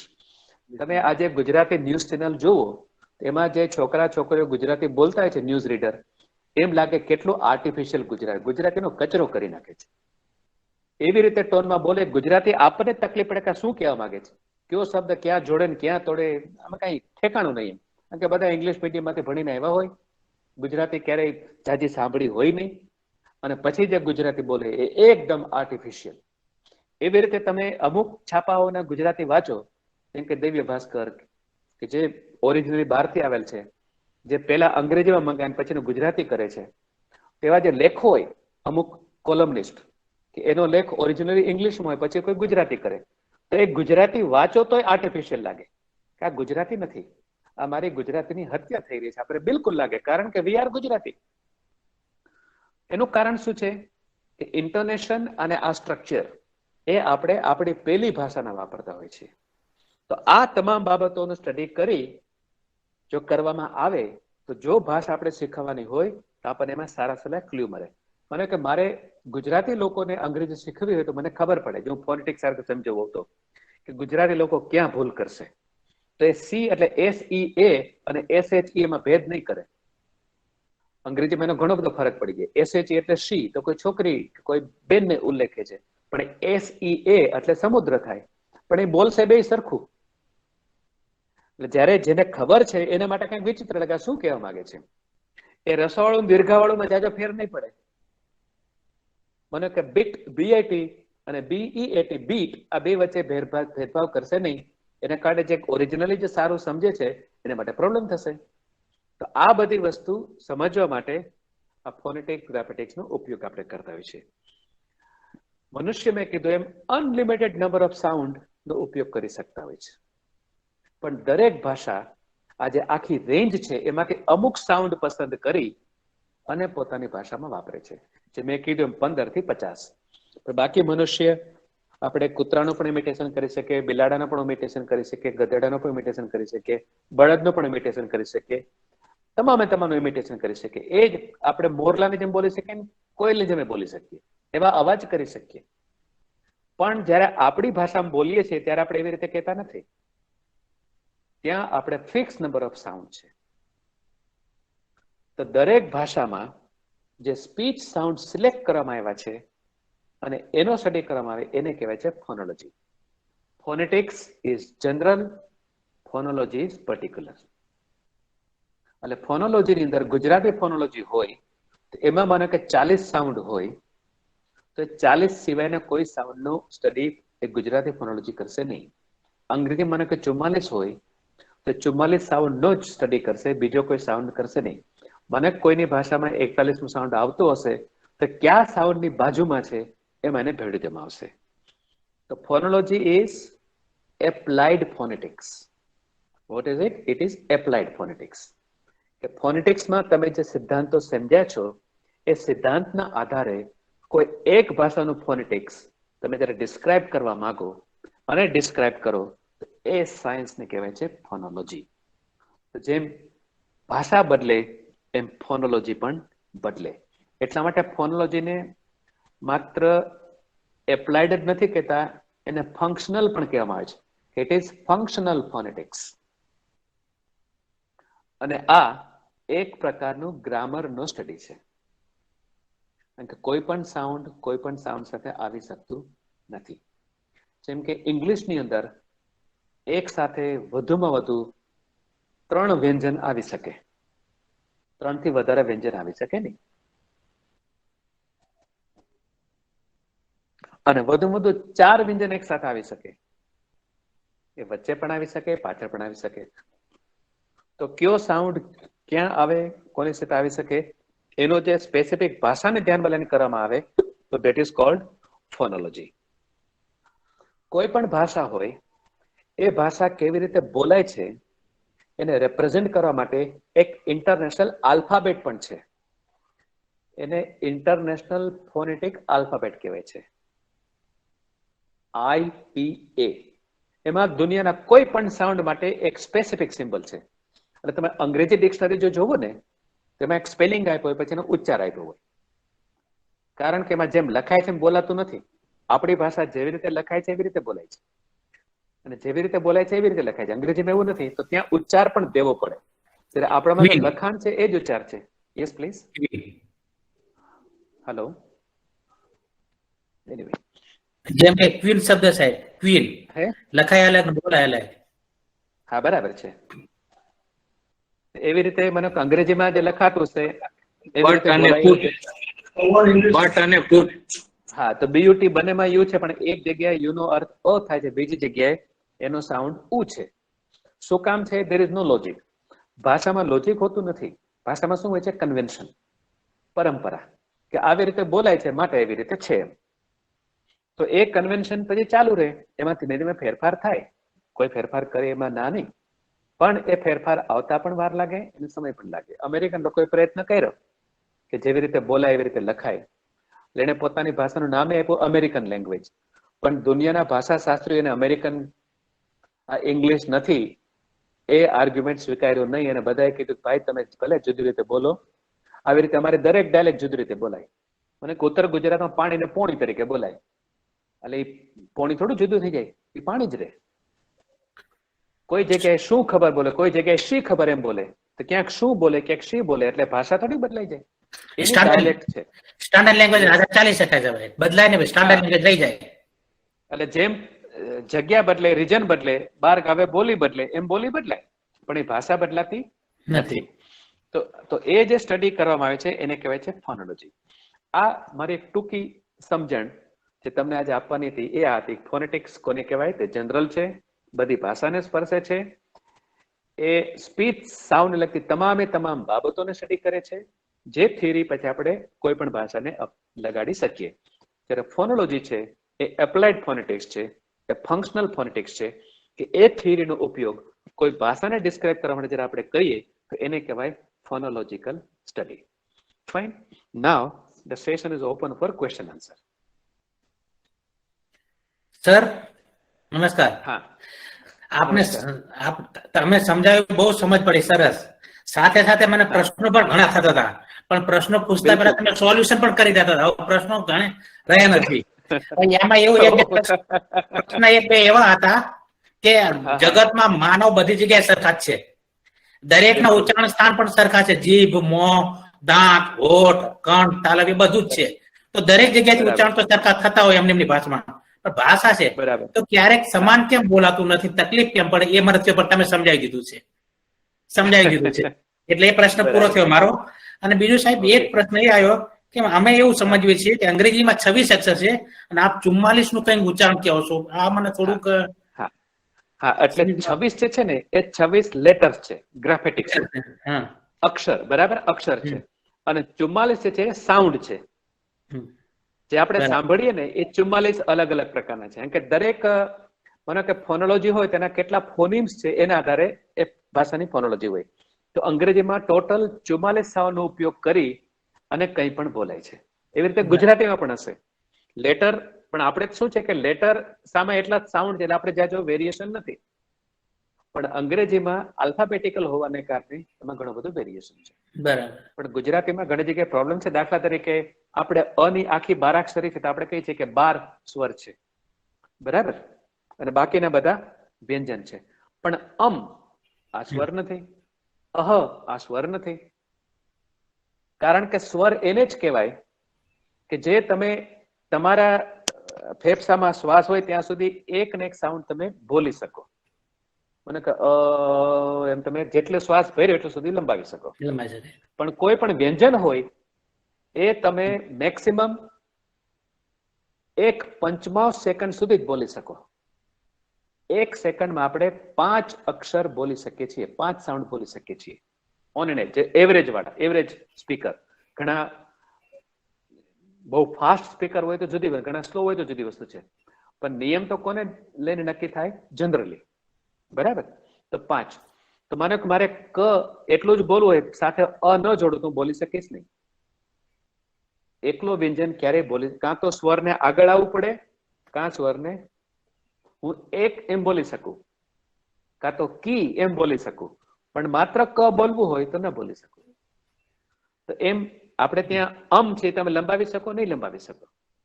તો છે એ અત્યાર સુધી આપણે એને સ્વર કહીએ છીએ, પણ ઇઝ ઇટ અ સ્વર? ઇટ ઇઝ નોટ અ સ્વર. એ છે વી હેવ ટુ સ્ટડી. હોય તો એને નવી રીતે ડિફાઇન કરવું પડે. ઘણી વાર એવું પણ બને કે દુનિયાના ભાષા શાસ્ત્રીઓ અમુક વસ્તુ ન સ્વીકારતા હોય અને પછી બીજા લોકો જો એને સમજાવી શકતા હોય સારી રીતે તો એને સ્વીકારવું પડે. કારણ કે સાયન્સની અંદર કોઈ ટ્રુથ ફાઇનલ નથી. આ સાયન્સનો પહેલો સિદ્ધાંત કે હું જે કાંઈ પણ કહું છું એ આજની તારીખે સત્ય છે. કાલે આવીને કોઈ એમ કહેશે કે આ આમ નથી તો I will have to change. સાયન્સમાં એક સાથે બે વિરોધાભાસી વસ્તુઓ સત્ય હોઈ શકે નહીં. અને કે પેલા કહેતા કે પૃથ્વી સપાટ છે, પછી કોઈ સાબિત કર્યું પૃથ્વી ગોળ છે, તો સપાટ છે એ પણ ચાલુ રહેશે અને ગોળ છે એ ચાલુ રહેશે એવું ન હોય. બેમાંથી એક જ સાચું હોય. તો ગોળ છે કેવી રીતે? આપણે એવું માનતા હતા કે પૃથ્વીની આજુબાજુ સૂર્ય ફરે છે. વર્ષો સુધી ચાલ્યું પશ્ચિમના જગતમાં. કારણ કે રોજ આપણે સૂર્યને ઉગતો જોઈએ એક દિશામાં, આથમતો જોઈએ બીજી દિશામાં. તો આપણને દેખાય કે આવે તેને ટ્રેવલ કર્યું એટલે આપણને શું લાગે કે સૂર્ય ફરે છે. પણ પછી સાયન્સે સમજ્યું કે ભાઈ સૂર્ય નથી ફરતો, તમે ફરો છો. સૂર્ય તો છે ત્યાં જ છે, બરાબર, તમે સૂર્યની આજુબાજુ ફરો છો. એ જયારે સાબિત થયું એટલે બીજું તથ્ય ઓટોમેટિકલી જતું રહ્યું. જેમ ડાર્વિન આવીને કીધું કે હોતું નથી. માણસ છે વાંદરામાંથી આવ્યો છે, તો હવે ખોટો સાબિત થયો છે કે નથી આવ્યો. વાંદરાની અલગ સ્પીસીસ છે અને માણસની પણ સ્પીસી અલગ છે. આ બે યોનિઓ અલગ છે. જો માણસ અને વાંદરો બે એક જ હોય તો મનુષ્યની આગળ નવી કોઈ સ્પીસીસ કેમ ના આવી?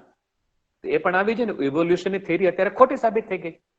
જો ઇવોલ્યુશન એક સિદ્ધાંત હોય સત્યનો, તો અત્યારે મનુષ્ય સુધી ઇવોલ્યુશન ચાલ્યું, તો પછી બંધ કેવી રીતે થઈ ગયું? એ બંધ ન થવું જોઈએ. તો મનુષ્ય પૃથ્વી પર આવ્યાને આટલા લાખો કરોડો વર્ષ થઈ ગયા, તો મનુષ્યની આગળની કોઈ જાતિ, કોઈ યોની કેમ ના આવી? You have no answer.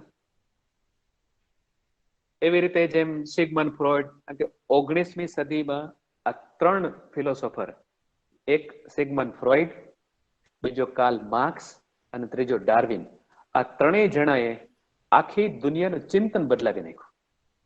એકે માર્ક્સિઝમ આપ્યું, કેવી રીતે મનુષ્યને ખુશ કરી શકાય પોલિટિકલી.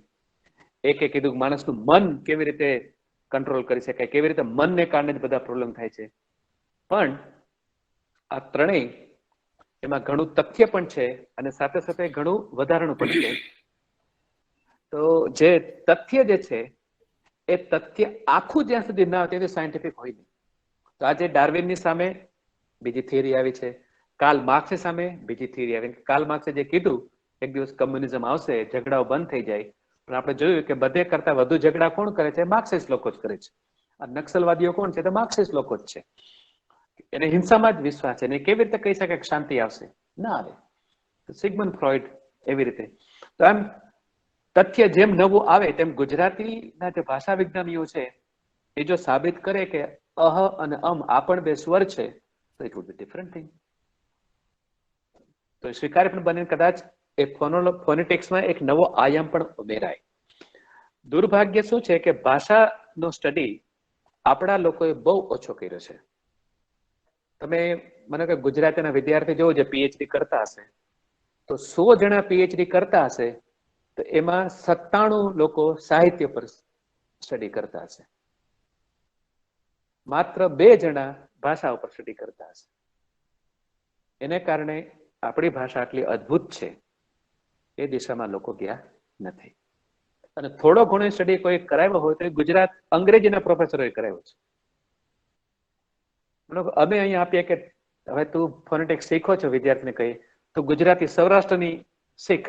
આપણામાં ડિગ્રી તો જ આપી શકે જો અંગ્રેજી. તમે કઈ સૌરાષ્ટ્ર લોકો કેમ અંગ્રેજી બોલે છે એ તો સ્ટડી કર, જેથી પછી એને પ્રેરણા મળે કે હું ગુજરાતીનું કેમ સ્ટડી ના કરું, કે ગુજરાતી ફોનોલોજી જે છે એનો સ્ટડી કરીને ક્યાં ક્યાં ક્ષતિ છે, ક્યાં ક્યાં મારે ઉમેરવાનું બાકી છે, why should not I do, થઈ શકે. તો એ દિશામાં થોડું જાય તો એ આપણા માટે વધારે સારું પણ રહેશે. Yes please. સર એક પ્રશ્ન છે. બિલકુલ પૂછો. વ્યસન જેમ કે ડ્રિંક લેતા હોય લોકો અને તમાકુ ખાતા હોય, એનું પણ ઉચ્ચારણ પ્રક્રિયા પર અસર થાય છે, પ્રભાવિત થાય છે. ઓછા વ્યંજન બોલવામાં બોલવામાં બરાબર. એ એનું માનસિક બેલેન્સ ખરાબ થઈ જાય છે કે ભાષાની રીતે પ્રભાવિત થાય છે? નહીં, એ બેસિકલી તો બાયોલોજીકલ છે. બરાબર. બાયોલોજી. કારણ કે મને આપણે જીભ એટલા માટે પેલું પાન બહાર ન પડી જાય કે તમાકુ ઢોળે ને, એટલે આપણે જીભને સાચવી ઉચકીએ તો એનો સીધો અસર થવાનું. જેમ વાંસળી વગાડીએ ને આંગળી આખી ખોલીએ ને અડધી ખોલીએ તો સુર જુદો રહેવાનો જ. પછી શું હું હજી મારે એક વાત પૂરી કરી દઉં. બીજું કે એકવાર આપણને ટેવ પડી જાય પછી કદાચ મોઢામાં તમાકુ ન હોય તો એવી રીતે બોલીએ, મોઢામાં પાન ન હોય તો એવી રીતે બોલે, કારણ કે પછી ટેવ પડી ગઈ. પછી આપણે સબકોન્શિયસલી ઘણું કરતા હોય છે, એટલે એને કારણે પણ અસર થતી હોય છે. Yes please. હા, વધારે દાંત પડવાના કારણે ઉચ્ચારણમાં તકલીફ. એક મિનિટ, મને અવાજ 2-3 વાર આવે. હા પ્લીઝ ફરીથી બોલો વિશાલભાઈ.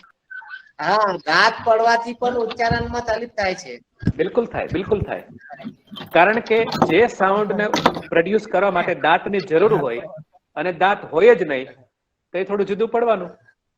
મને તમારી પાસે સરસ મજાનું હળ છે, તમે ખેડો છો અને તમે ધોકો લઈને ખેડો છો, બેમાં ફરક પડવાનો. ખાધો તો કરશે પણ એ ફરક પડવાનો. Like this. હા, બીજું કઈ પ્લીઝ.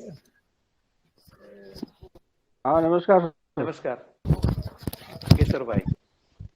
હું એ પૂછવા માંગુ છું હા કે આપે હમણાં થોડી વાર પહેલા ચર્ચામાં જણાવ્યું હતું કે અંગ્રેજી ભાષા બોલાય છે અલગ રીતે લખાય પણ બંનેમાં ભેદ છે. જેમ બોલાય છે એ રીતે લખાતી નથી અને લખાય છે એટલે બોલાતી નથી. તો એ અંગ્રેજી ભાષાની ખામી છે બીજા કોઈ કારણો છે? મેં જેમ કીધું ને કે ભાષા વિજ્ઞાન ખૂબી છે, ખામી છે, ખૂબી છે. હા બરાબર. એટલે ભાષા વિજ્ઞાન એમ માને છે કે દરેક ભાષા ઇક્વલી ઇમ્પોર્ટન્ટ છે, એમાં કોઈ હાયર નથી, કોઈ લોવર નથી, પણ દરેક ભાષાના પોતાના કન્વેન્શન રીતભાત જુદી હોય છે. એમ એની એ રીતભાત છે. એટલે એ રીતભાત જુદી છે માટે આ થાય છે. એને કારણે એ લોકો તકલીફ પણ અનુભવે છે કે એના બાળકો જે અંગ્રેજી શીખે ને શરૂઆતમાં, મને કે ઈટ હોય તો ઈટ નું પછી ભૂતકાળ કરે તો શું કરીએ આપણે? ઈટ. પણ બાકી 90% ઈડી લાગે. એ નાનો બાળક અંગ્રેજીનો શરૂઆતમાં શું બોલે? ઈટેડ, ડ્રિંકેડ, પછી કરેક્ટ કરવામાં આવે અને પછી એ કન્ડિશન થાય. જેમ આપણે માનો કે નાના બાળકો હોય તો પાણી માટે ભૂ વાપરે, પછી મોટા થઈને થોડા ભૂ વાપરે, મમ વાપરે, મોટા થઈને મમ વાપરે, લાઈક ધીસ, પછી કરેક્ટ કરે. પણ શરૂઆતથી હોય તો it is a good thing. પણ કારણ કે અંગ્રેજી આલ્ફાબેટિકલ છે અને આપણી સિલેબરી છે એટલે આપણે આ સમસ્યામાંથી મુક્ત છીએ. તમારું નામ છે ને એમાં કમાલ સાહેબ, તમારા નામમાં જ વંચાય છે કમાલ સાહેબ, કમાલ સર, કામ સર, કેમ કે 5મા ધોરણનો બીજા ધોરણ છોકરો આ રીતે વાંચી શકે. સાચી વાત કે કમાલ સર, કમાલ. માનો કે મારું નામ કોઈ આરબ વાત છે તો કમાલ કન્ટ્રીમાં મારું નામ કમાલ જ વાત છે, બરાબર છે. એ બોલશે તો કમાલ સાહેબ જ કહેશે. એ રીતે છે. એટલે આ મારી પાસે વિદ્યાર્થી સર મારો પ્રશ્ન છે હા પૂરો કહ્યું કે સૌરાષ્ટ્રમાં જે સરે વાત કરી કે સૌરાષ્ટ્રમાં ઇંગ્લિશ બોલવું અને એનું ઉચ્ચારણ કરવું અઘરું છે, તેનું કારણ શું? અઘરું નહીં પણ હું એમ કહેવા માંગુ છું, માનો કે મારે બંગાળી લોકોને અંગ્રેજી શીખવું હોય તો એમાં એક પ્રકારની ચેલેન્જ હોય. કારણ કે બંગાળી લોકો કખા શું કહે છે? અરવિંદો કેવી રીતે લખે? ઓરોબિંદો. તો મારે એને અંગ્રેજી શીખવું હોય તો એને અની જેમ બોલો તો મારે એને જુદી રીતે કહેવું પડે, કેમ ઓ ન થાય. એ સમસ્યા ગુજરાતી વિદ્યાર્થી માટે નહીં હોય. સૌરાષ્ટ્રના વિદ્યાર્થીની મારી સમસ્યા ક્યાં થશે કે રસ્વ દીર્ઘમાં ભેદ પાડતા નથી, 3 માં ભેદ પાડતા નથી. તો મારે એને સમજાવવું પડે કે તમે જો સી અને શી એક સરખું બોલશો તો તમે બીજો અર્થ કહેશો. કન્વિન્સ થાય તો પછી પણ સર એવું છે કે સૌરાષ્ટ્રની બોલી છે એને એક આગવી ઓળખ છે. દરેક ભાષાની ઓળખ છે આગવી, એકો એક દરેકની ઓળખ હોય, દરેકની ઓળખ છે. અને આપણને બધાને આપણી ભાષા સારી લાગે, બરાબર છે? એટલે માતૃભાષા કહેવાય છે. એટલે જ માતૃભાષા કહેવાય છે. રાજેન્દ્રભાઈ, પરમાર સાહેબ, અવાજ નથી. રાજેન્દ્ર પરમાર. હેલો. હા સર, મેં એક વાત કહેવા માંગીશ કે માતૃભાષાની જે વાત કરે છે એમાં હું માનું છું ત્યાં સુધી માતૃભાષા એટલે પોતાનું સ્વમાન, સ્વાભિમાન જેમાં આપણે વ્યક્ત કરી શકીએ તે માતૃભાષા છે. પણ આપણે જેમ જોઈ શકીએ કે તમિલનાડુના લોકો તમિલ ભાષા વિશે અને મહારાષ્ટ્રના લોકો મરાઠી ભાષા વિશે જેટલું સ્વાભિમાન પોતાની ભાષા વિશે રાખે છે એટલું ગુજરાતીઓમાં નથી. આ મારું એક ઓબ્ઝર્વેશન છે, કેમ કે હાઈકોર્ટમાં તમે જુઓ સાહેબ કે ત્યાં હજુ પણ અંગ્રેજી ભાષામાં જ એની લેવડ દેવડ એટલે કે ત્યાં કાર્યવાહી થાય છે. બરાબર. તો આ કેટલું આપણા માટે દયનીય સ્થિતિ છે કે આપણે હાઈકોર્ટમાં પણ ગુજરાતી ભાષાને હજુ સુધી એની કાર્યવાહી માટે આપણે એનું મીડિયમ બનાવી નથી શક્યા. એનું કારણ છે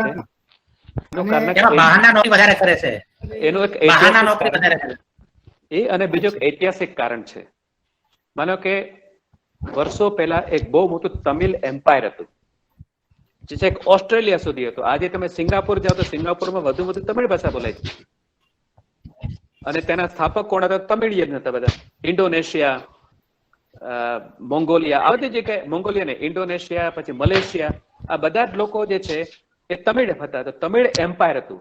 તો એને કારણે પ્રાઇડ ઉભી થાય કે અમારું પોતાનું સામ્રાજ્ય છે. એવી રીતે મરાઠા એમ્પાયર હતું. તો એવી રીતે બેંગોલી એમ્પાયર હતું જે છે કાશ્મીર સુધી હતું. એવું ગુજરાતી એમ્પાયર કદાચ એટલું બધું પાવરફુલ નથી.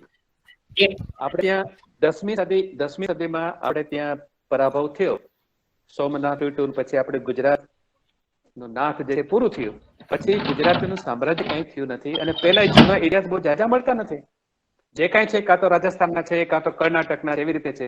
એને કારણે એક ભાષાની પ્રાઇડ જે હોવી જોઈએ ને, એ પ્રાઇડ આપણામાં નથી. આપણે બીજા લોકોની નીચે જીવવા ટેવાયેલા છે. એટલે વી હેવ બીકમ મોર કોમ્પ્રોમાઇઝિંગ, કે તમારા શાસકો બીજા હોય, એની સાથે તમારે કામ પાડવું હોય, તમારે તમારું કામ કરાવવું હોય, તો you have to be flexible. આપણે હંમેશા ફ્લેક્સિબલ રહે છે. એ લોકોને એટલે એ ફ્લેક્સિબિલિટી હા, એટલે એ સામાજિક પછી માનસિકતા બની જાય. એટલે પછી ભાષાની રાઈટ નહીં. માનો કે ગુજરાતના જેટલા નેતા છે બધા હિન્દી સારી બોલે છે. બીજું આપણો એ સારો ગુણ છે કે આપણે બીજું અપનાવી શકીએ છીએ. એટલે જ સાહેબ બીજું આપણે રાષ્ટ્રવાદીઓ છીએ. હા, હાલો સાહેબ. હા, એટલે જ જયારે તમિળ લોકો છે, તમિળ લોકોને હિન્દી સાથે વાંધો છે પણ ઇંગ્લિશ સાથે વાંધો નથી. આ મૂર્ખતા છે. હવે જો તમારી હિન્દી તમારી ભાષા નથી બોલવા નથી મારે, તો અંગ્રેજી તમારા બાબુજીની ચા પૂછી શકીએ. યસ, તો એ શું આપણે નથી સ્વીકારતા? હિન્દી નથી સ્વીકારતા, અંગ્રેજી સ્વીકાર. જાણે એ એટલા માટે પોતાનું આધિપત્ય જમવા માંગે છે. આધિપત્ય જમવા માંગે છે. સામાજિક કારણ, એટલે આના સામાજિક કારણો છે, તો એના લિંગ્વિસ્ટિક કારણો નથી. બરાબર? તો સામાજિક વિજ્ઞાન જે છે, સમાજ વિદ્યા, એ લોકો આનો વધારે સારો જવાબ આપી શકે કે આવું શું કામ છે આ ભાષા વાળા લોકો. સાહેબ, એટલે જ સમગ્ર વિશ્વમાં ગુજરાતીની એક અલગ ઓળખ છે ને, આ ભાષાઓના કારણે. બિલકુલ છે. કારણે પ્રશ્ન હતો. નમસ્તે. હા પ્લીઝ. હા પ્લીઝ. જયારે કોઈ પ્રશ્ન પૂછીએ છીએ તો એ પ્રશ્નમાં જ પ્રશ્નનો ભાવ આવી જાય છે, બરોબર? તો પછી અંતે પ્રશ્નાર્થ ચિહ્ન કેમ લગાડવામાં આવે? એ પ્રશ્ન હતો એટલે તમે ક્યાં જાઓ છો તો ક્યાં શબ્દ આપણે પ્રશ્ન પૂછ્યો, બરોબર? તો પછી અંતે પ્રશ્નાર્થ ચિહ્ન કેમ લગાડવામાં? બરાબર છે. હવે તમને કહું, સંસ્કૃત ભાષાની અંદર વિરામ ચિહ્નો છે જ નહીં. સંસ્કૃત ભાષામાં પંક્ચ્યુએશન માર્ક છે જ નહીં. તમે જુઓ, આપણી ભાષામાં છે. એટલા માટે છે કે આપણી ભાષા ઉદ્ભવી બહુ મોડી. ગુજરાતી ભાષા ક્યારે ઉદ્ભવી તેના અમુક ઇવન 1000 વર્ષે નહીં આવે. ત્યાર પહેલા બીજી ભાષાઓ ઓલરેડી સંસ્કૃત સિવાયની પણ આવી ગયેલી અહીં. તો એમાં જે આપણને સારું લાગ્યું, સાચું લાગ્યું, સાચું ખોટું રામ જાણે, આપણે સ્વીકારી લીધું. એટલા માટે વિરામ ચિહ્નો આપણી ભાષામાં છે. બાકી ન હોય તો there is no need. અંગ્રેજીમાં એટલા માટે જરૂર છે કે એમાં જો ન હોય, બાકી વિરામ ચિહ્ન તો લખવા માટે છે કે લખો ત્યારે આવે. બરાબર? બોલવામાં તો કઈ આવતું જ નથી. તો લખવામાં એવી જ રીતે બીજા પ્રકારનું સ્ટેટમેન્ટ પણ લખાતું હોઈ શકે. જેમ કે વોટ થી શરૂ થાય તો ક્વેશ્ચન પણ હોઈ શકે અને વિસ્મય વાક્ય પણ હોઈ શકે. How beautiful. પ્રશ્ન એ કેમ પાડો માટે પંક્ચુએશન માર્ક. તો એ વસ્તુ વોટ અ બ્યુટીફુલ પિક્ચર. હા, તો એમાં વોટ હોવા છતાં પ્રશ્ન નથી, પણ તમે એવી પડે કે વોટ ઇઝ યોર નેમ, તો પ્રશ્ન ચિહ્ન મૂકવો પડે. તો ત્યાં એક ને એક વસ્તુ અલગ અલગ રીતે વપરાતા હોવાને કારણે પંક્ચુએશન માર્કની જરૂર પડે. સંસ્કૃતમાં નથી જરૂર પડતી. ગુજરાતી ભાષામાં કદાચ આપણે જો કાઢવાનો પ્રયત્ન કરીએ અને આપણે એ કરી શકીએ તો there is no problem. પણ કદાચ ગુજરાતી ભાષામાં નવા ડેવલપમેન્ટ એવા પણ થયા છે કે પંક્ચુએશન માર્ક જો ન મૂકો તો it may lead to misunderstanding. એમાં સાહેબ એવું બની શકે, વિધાન વાક્ય પણ બની જાય અને પ્રશ્ન વાક્ય બની જાય. એક જ શબ્દનું ઉચ્ચારણ અલગ પડે તો એમાં વિધાન વાક્ય પણ બની જાય અને પેલું પ્રશ્ન વાક્ય બની જાય. કેમ હું અમદાવાદ ગયો, અમદાવાદ ગયો, પ્રશ્ન બદલાઈ જાય. જરૂરી છે. એટલે ઉચ્ચારણમાં તો સવાલ નથી, કેમ કે વિરામ ચિહ્નો તો ફક્ત લખતી વખતે આખીરમાં ઉચ્ચારણ આધારે શ્રવણ, કથન બધું થવાનું જ ને. ભાષા તો સંકળાયેલી છે પરસ્પર. સમાજ માટે કે આપણે પોતાના માટે. બિલકુલ બિલકુલ. સર, આપણે ત્યાં વિરામ ચિહ્નો ગુજરાતીમાં તો અંગ્રેજીમાંથી જ આવેલા છે સર. આપણે તો વિરામ ચિહ્નો જ નહોતા ને. એ જો કોઈ આપણી ભાષા ઓરિજિનલી સંસ્કૃતમાંથી આવી છે, પણ પછી બીજી ભાષાના પ્રભાવને કારણે વી હેવ સ્ટાર્ટેડ યુઝિંગ. હવે કોઈ પ્રશ્ન છે? જા સાહેબ આવી ગયા છે. આવો જા સાહેબ, નમસ્કાર. હા, કારણ કે મને એમ હતું કે આ ડ્રાય સબ્જેક્ટ છે, તમને ઇન્ટરેસ્ટ પડશે કે કેમ, પણ આઈ એમ હેપી તમે બધા એટલો સરસ રસ લીધો. અને તમારા સાહેબ, સરસ પ્રશ્ન પણ મને પૂછ્યા. અમે બધા લોકો MA BEd એમએડ એવા જો લોકો છીએ, શિક્ષક છીએ, એમાં બરાબર બધા જાણે છે બરાબર. સારા અમારા બધા મહારથીઓ છે શિક્ષકો નવોદય વિદ્યાલયના, એટલે બધા રસ લે છે.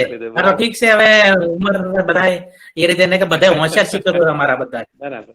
ના, હોશિયાર હોવું એક વસ્તુ છે ને રસ પણ ઘણી વસ્તુ એટલી નિરસ હોય છે ને આ ભાષા વિજ્ઞાન આ રસનો ભણાવીએ ને વિષય છે. વિદ્યાર્થીને તો આ સૌથી રસનો boring વિષય છે, ભાષા વિજ્ઞાન લાગે. રસનો વિષય છે.